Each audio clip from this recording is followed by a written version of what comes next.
Morgen. Det er ved at være lidt lang tid siden, vi har lavet en video fra vores kanal af. Og det er fordi, vi har haft lidt meget at se til. Men ja, og vi har ikke lige fået filmet så meget, fordi vi har haft lidt travlt og sådan lidt hister her.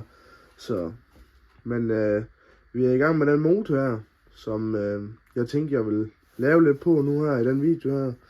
Giv ham en lille overraskelse til ham, der har den. Simpelthen bare lige tage alle gevind og friske det op med et gevindskæresæt, så alt det bare spiller, når han skal have alle bolde i, og ja, så er det bare lækkert det hele, så når det skal samles. Jeg tænkte, jeg vil forklare lidt, hvad der sad på blokken her.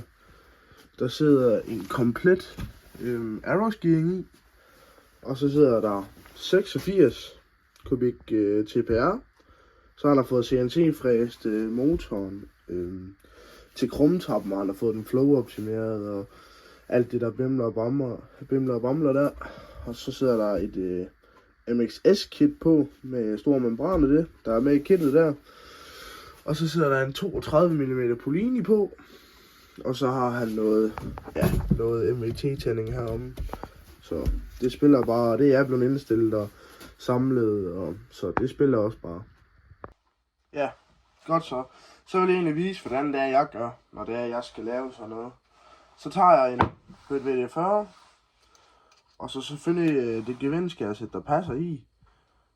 Så tager jeg egentlig VD40'en, sprøjter ind i gaf, som man siger der, i hullet. Og så tager jeg den her gevindskære.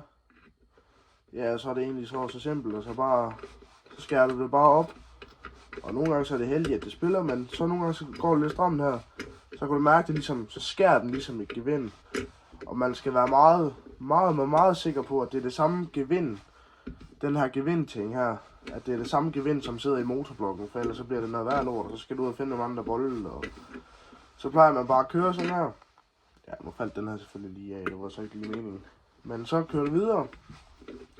Og så fortsætter du egentlig bare i alle huller, som man siger, rundt omkring, og hvis du vil have i geardæksel, og sådan fortsætter du bare sådan cirka i hele motoren. Vi har længe snydt lidt, vi har gjort det op ved studsen heroppe, og ved tændingssiden og alt. Men sådan her fortsætter du egentlig bare, og kører bare sådan.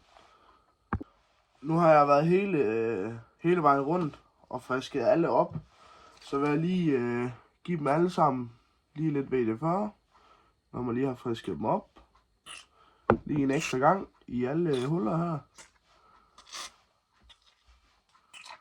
Sådan der.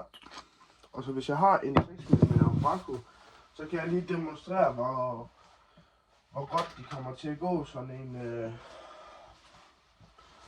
en bold, der lige er frisket op. Nu skal man ikke bruge sådan en her normalt, men nu er det bare fordi, jeg ikke skal spænde voldsomt meget. Der du se her, så går det bare lækkert, når man skal have alt samlet her. Går det bare lige så godt igennem, og lige så godt tilbage. Du kan bare gøre sådan her med fingrene. Og det er jo bare lækkert, når alt det skal bare samles 100%, at det bare spiller på den måde. Så det er i hvert fald noget, jeg vil råde jer til, hvis I selv skal gøre det. Men det bliver i hvert fald skide godt, det her. Han glæder sig også til at få den på stallet, og så vi får den start. Vi mangler bare at samle gearingen færdig, og geardæksel ligger der. Og så ja, og så har vi min fars Arox med Team Cross, som også skal samles snart.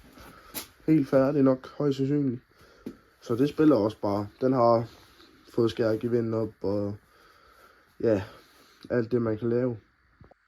Yes, der er også sket lidt siden sidst med mig jo. Jeg har også fået en jogger med noget turfast på, og noget 30 mm, noget Artist hus, og noget Jolly Motor husstødning, og ja, så det er også bare lækkert, det bare spiller det hele. Så det virker også det hele. Så det er bare dejligt. Og nyt bagfælde og nogle nye dæk har jeg lige fået på. Så det er også lækkert. Men jeg tænker i hvert fald, det var det hele for den video her, hvor jeg lige forklarede om, hvad fanden vi går og laver, og hvad vi lige har gang i. Så jeg håber i hvert fald, vi får tid til at filme nogle flere videoer fremadrettet.